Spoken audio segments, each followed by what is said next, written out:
특검에 이어 두 번째 검찰의 우병우 영장 청구도 기각되었습니다.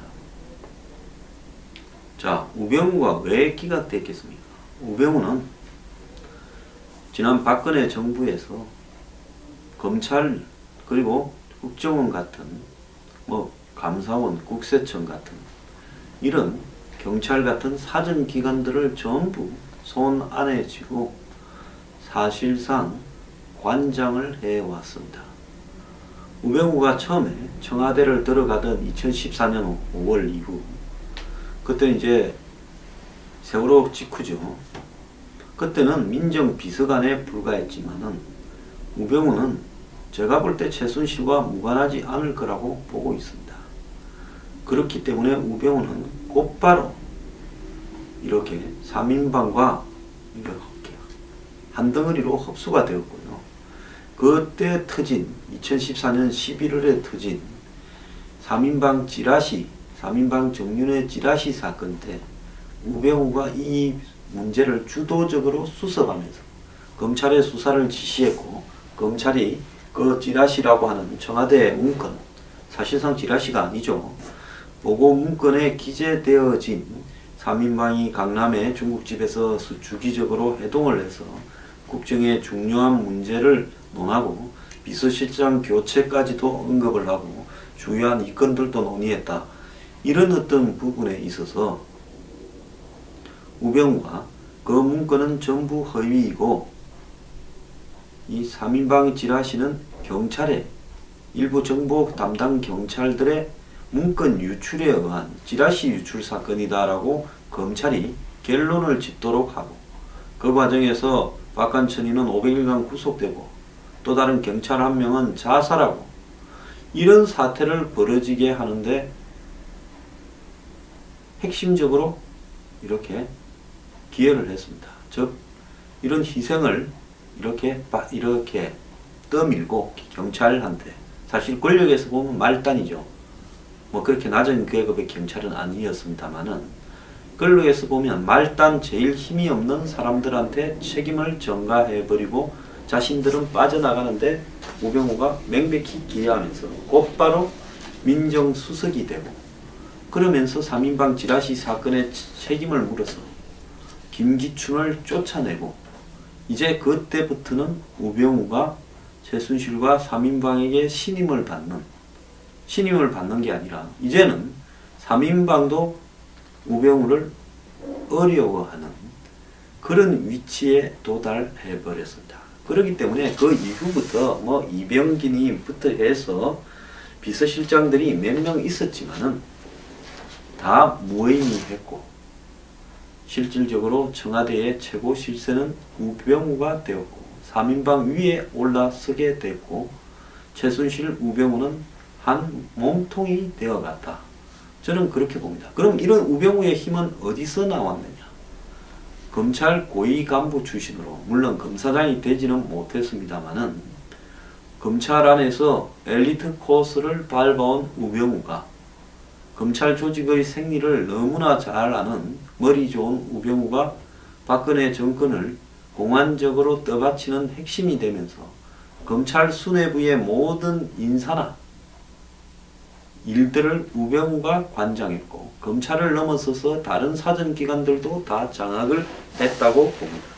그렇기 때문에 우병우 말 한마디, 손끝 하나에 사람이 죽고 사는 문제는 예사가 아니게 되어버렸고, 검찰 고위 간부 중에서 우병우 신세를 안 진 사람은 없을 거라고 저는 보고 있습니다. 저도 개인적으로 정말 2014년 내내 석연찮은 일을 많이 겪었는데요. 그런 일 또한 3인방 찌라시 사건을 비판해온 제 입장, 유병헌 문제를 비판해온 제 입장과 무관하지 않았을 거라고 봅니다. 우병우를 비판하면 어제도 말씀드렸듯이 즉각 반응이 와서 우병우 비판 한마디 했다고, 그것도 직접 비판한 것도 아닙니다. 곧바로 방송 출연을 정지시킬 정도로 파워를 보였습니다. 듣자니 청와대에서 비서관이 특정 방송사에 전화가 갔다, 이렇게 들었습니다. 자, 이런 파워를 가진 우병우가 최순실과 3인방과 한 몸통이 됐다. 즉 최순실과 3인방은 98년에 박근혜 대통령이 정치에 진입할 때부터 한 몸통이었고 이 사람 4명은 누구도 뚫고 들어가지 못했습니다. 박근혜 대통령 주변에 딱 포위를 했어요. 아무도 이 틈을 뚫고 들어가지 못했습니다. 그나마 친박 핵심이라고 하는 의원들은 이 4사람에 대해서 기름칠을 잘 해가지고 이들을 통해서 자신의 자리나 일들을 관철시키는 수는 있었겠죠. 그러려 그러면 그 사람들은 이들에게 엄청난 기름을 쳤어야 될 겁니다. 그런데 이 4사람이 유일하게 밖에 있는 사람 중에서 자신들과 똑같은 몸통으로 받아들인 단 한 사람이 우병우입니다.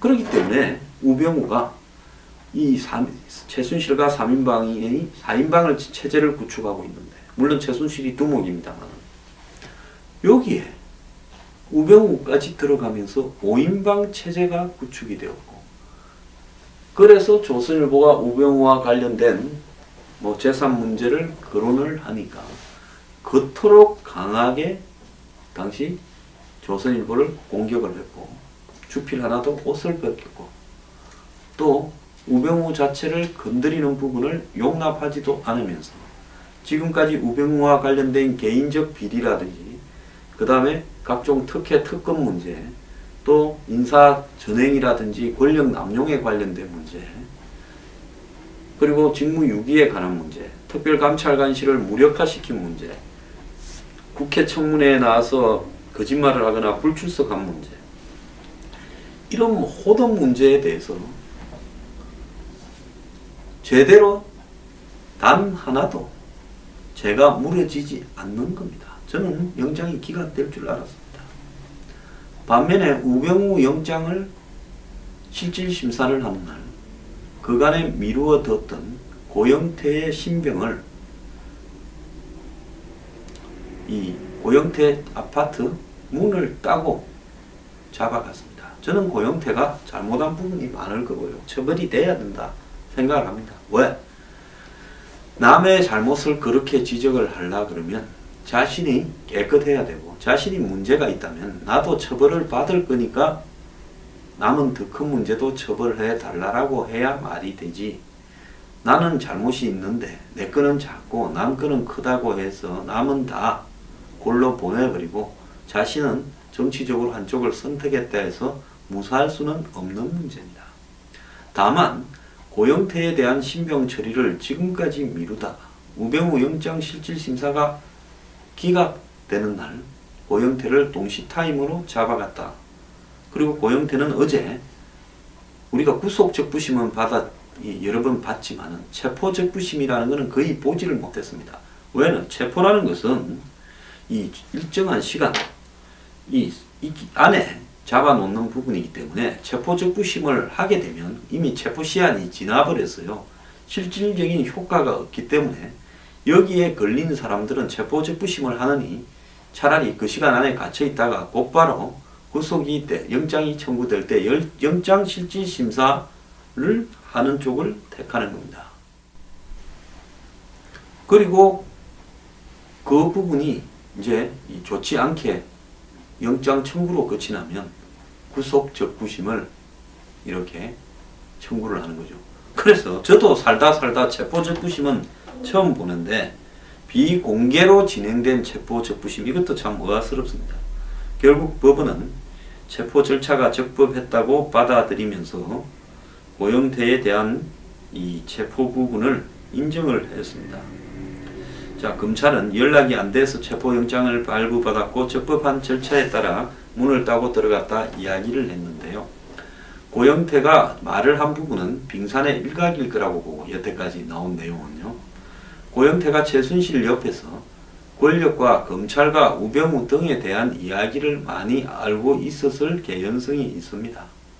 아마 우병우 영장이 기각이 되었을 때 고영태 입을 통해서 그동안 고영태가 검찰에 전달한 말 중에 아직 조사가 안 되었던 부분 예를 들어서 최순실의 비밀 창고가 별도로 압구정동 로데오 거리 건물 한쪽에 있다라든지 몇 개가 있을 겁니다. 또 검찰이 알고 있는 아직 특검이나 특수본에서 드러나지 않은 이 고영태가 말한 검찰의 비밀도 있을 수 있을 겁니다.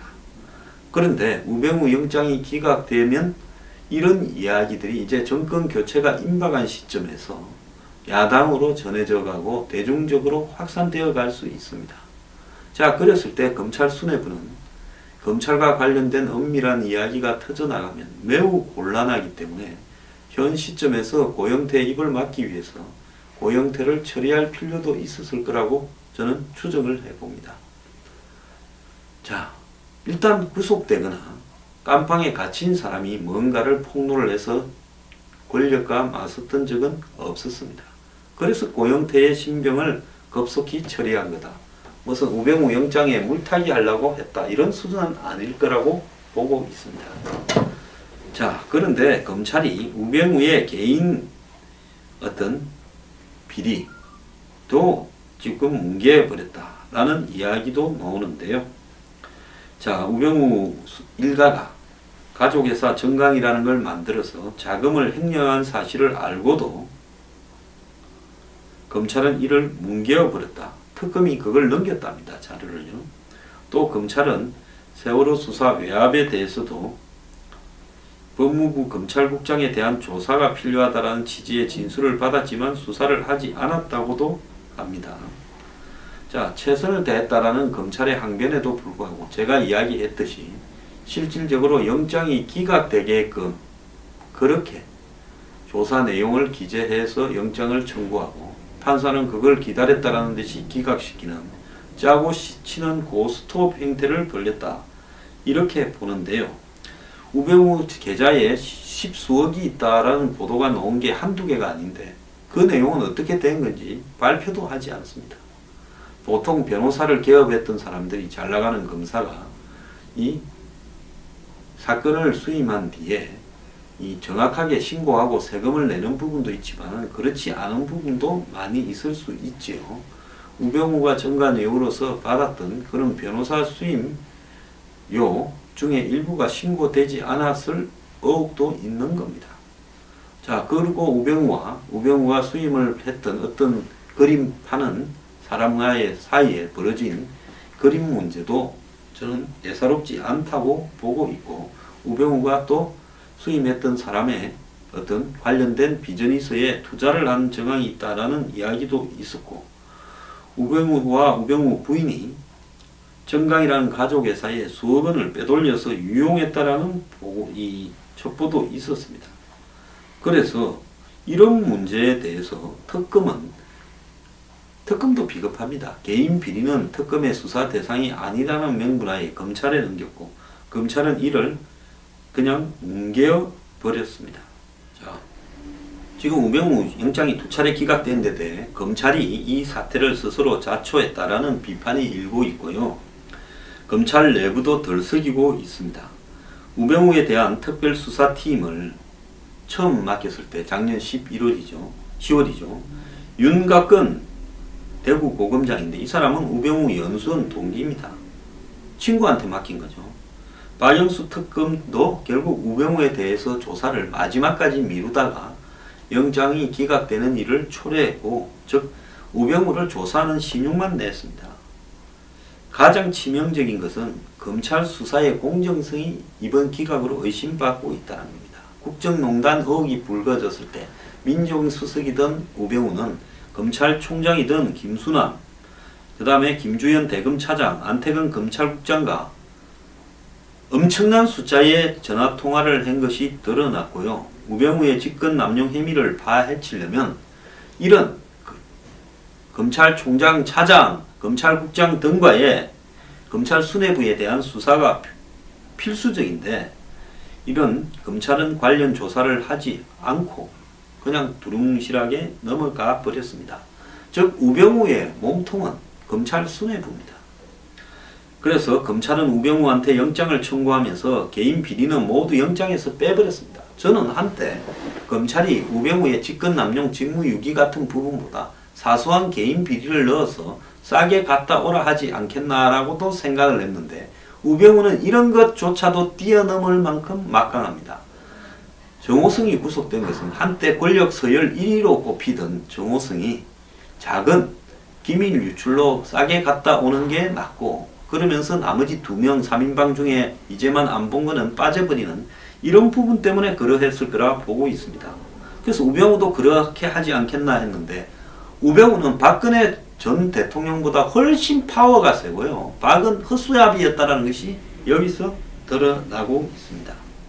즉 대통령을 했다고 해서 검찰에 무사한 게 아니라 검찰이 전직 대통령까지 구속시켜서 희생양으로 삼고 검찰 수뇌부가 자신들은 우병우와 더불어서 빠져나가 버리는 일을 했다는 겁니다. 저는 오늘 지금 대한민국 검찰 수뇌부도 정말 공정하게 조사를 한다면 직권남용이나 직무유기로 구속될 수 있는 상황이라고 보고 있습니다. 자, 이런 어떤 검찰 하에서 우병우에 대한 처리는 거의 불가능할 거라고 보이고요. 자, 검찰이 우병우와 공범이라는 불명예를 이미 뒤집어 썼고요. 이걸 벗어날 방법은 없다고 보고 있습니다. 자, 검찰은 정윤회 3인방 지라시 사건부터 비롯해서 최순실 게이트까지 한마디로 우병우와 공범으로 움직였고, 우병우가 가게 되면 검찰 수뇌부 스스로 우리도 같이 가자라고 해야 되기 때문에 이제 이런 모든 인적 청산이 되어져야만이 제대로 된 단죄가 이루어질 수 있다고 보고요. 대통령을 구속시켜 놓고 저거들은 빠져나가려고 하는, 저는 검찰총장 김수남을 비롯한 우병우 등의 행태에 대해서 분노하고요. 여기에 빠져나가고 있는 이제만 안 본 건 이 두 인간에 대해서도 분노를 합니다. 저는 정권이 다음에 어느 정권이 들어서든 보수 정권이 들어서더라도 이들에 대한 철저한 단죄가 필요하다고 보고요. 대한민국 검찰은 죽었습니다.